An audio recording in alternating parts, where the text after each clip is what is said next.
Malcolm X in 1965, I'm reading, by the way, from a book called Malcolm X Speaks. It's a collection of his speeches published by Pathfinder. Malcolm X Speaks, Selected Speeches and Statements.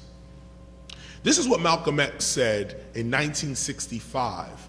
Now, the reason 1965 is an important year is because 1965 is when the first hip-hoppers, the first group of hip-hoppers that would become the golden age were born.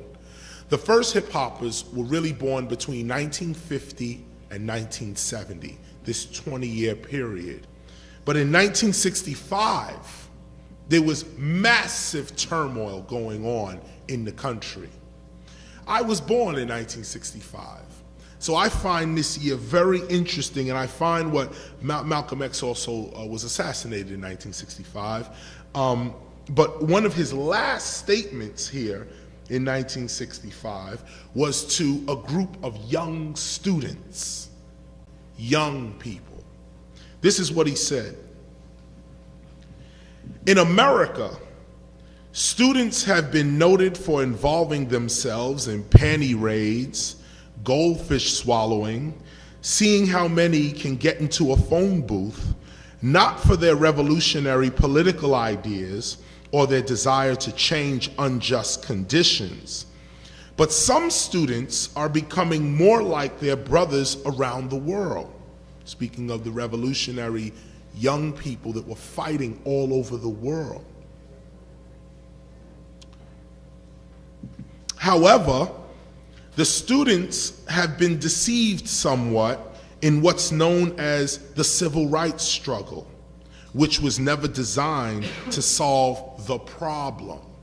The problem is racism, is what he's dealing with. Civil rights, he says, never was designed to solve the problem.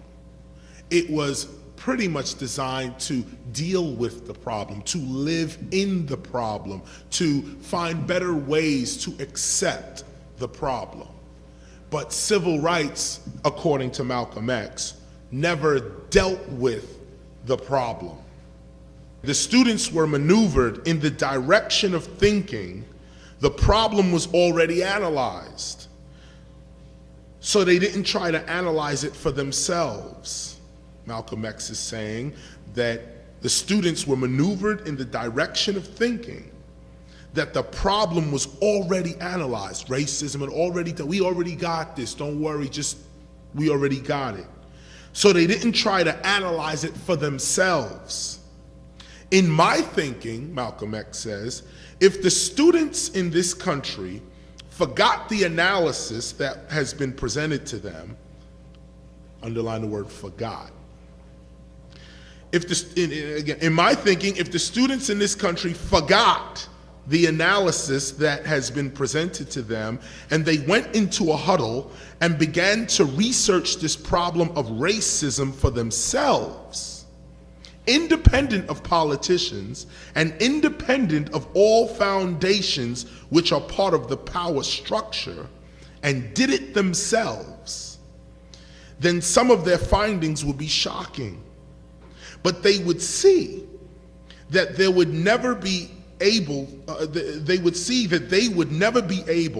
to bring about a solution to racism in this country as long as they're relying on the government to do it.